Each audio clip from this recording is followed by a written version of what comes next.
Bon matin! Aujourd'hui, j'aimerais commencer avec une petite histoire personnelle. Quand j'étais début vingtaine, quand je suis partie en appartement, je suis partie avec ma jeune sœur qui avait 17 ans à l'époque.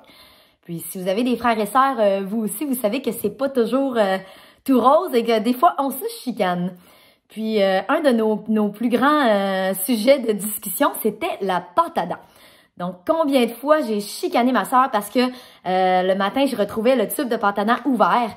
Puis ça m'énervait qu'elle ne le ferme pas. Puis à chaque fois, elle me disait c'est pas elle. Puis on n'arrivait pas à s'entendre là-dessus. Puis c'est resté comme ça. Mais quelques années plus tard, quand je suis tombée en appartement toute seule avec aucun coloc, je me suis rendu compte que presque tous les matins, je retrouvais le tube de pâte à dents pas fermé. Donc finalement, tout ce temps-là, c'était moi le problème, c'était pas ma sœur. Dans Luc 6, 42, ça dit « Comment peux-tu dire à ton frère ou ta sœur, « Frère, laisse-moi enlever la paille qui est dans ton œil, toi qui ne vois pas la poutre qui est dans le tien. Hypocrite, enlève d'abord la poutre dans ton œil et alors tu verras clair pour retirer la paille qui est dans l'œil de ton frère. » Dans notre marche avec Jésus, des fois, il y a des défis qui sont vraiment évidents, des batailles qu'on sait, qu'on connaît, des péchés sur lesquels on travaille avec l'aide de Jésus pour les vaincre en quelque sorte. Mais il y a aussi des petites choses à corriger, des fois que j'appelle qui sont dans la zone grise ou dans notre angle mort. Un angle mort en voiture, c'est un endroit qu'on peut pas voir en faisant la plupart des choses habituelles, comme regarder dans les miroirs. Il faut faire un effort supplémentaire de se retourner pour regarder l'angle mort, pour voir s'il n'y aurait pas un danger caché. Quand on vit la croissance spirituelle, quand on marche et qu'on gagne en maturité, je crois qu'une des étapes, c'est d'aspirer à la sainteté. Quand on commence à désirer aller plus loin encore pour devenir comme Jésus, pour s'améliorer, pour vraiment aspirer à la perfection. On ne deviendra jamais parfait, mais on peut aspirer à la perfection. Dans Psaume 139, 23-24, ça dit « Examine-moi, ô Dieu, et connais mon cœur. Mets-moi à l'épreuve et connais mes pensées. Regarde si je suis sur une mauvaise voie et conduis-moi sur la voie de l'éternité. » C'est un verset, des paroles que j'ai eu tellement de la difficulté à dire ou à prier pendant des années parce que j'avais tellement peur que Dieu me montre des choses que j'avais pas envie de corriger. Puis je pense que je suis pas la seule qui pense comme ça, mais c'est un verset qu'on doit apprendre à pouvoir prier. Comment on peut reconnaître les angles morts dans notre vie? Eh bien, la première chose, c'est justement de prier que Dieu ouvre nos yeux, de prier ce psaume 139, de dire « Seigneur, montre-moi les pensées de mon cœur, montre-moi ce qui doit être corrigé. » 2, c'est d'être ouvert à la critique, parce que souvent, Dieu va nous le montrer par les autres. Ma sœur a tenté à plusieurs reprises de me dire que c'était pas elle qui fermait pas la pâte à dents.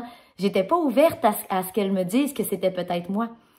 3, il faut avoir de l'humilité. Humilité de reconnaître qu'on n'est pas parfait. Humilité de reconnaître qu'on a encore des choses à corriger, qu'on va toujours avoir des choses à corriger. Puis 4, il faut être prêt à faire les efforts pour changer. Demander l'aide de Dieu pour qu'il nous aide à devenir meilleurs, qu'il nous aide à corriger les choses dans notre vie.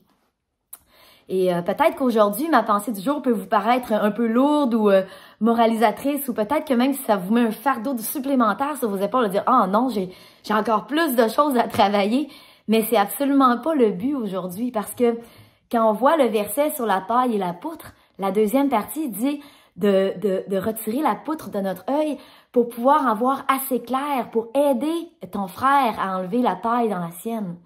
Et puis, je ne sais pas si vous avez déjà entendu parler, mais il y a tellement d'histoires de gens qui avaient des problèmes de drogue, puis ensuite qui ont aidé des gens à s'en sortir, d'enfants qui ont vécu dans des familles d'accueil, mais que par la suite sont devenus des intervenants sociaux qui sont les meilleurs dans leur domaine pour aider des enfants qui vivent les mêmes choses qu'eux ont vécu.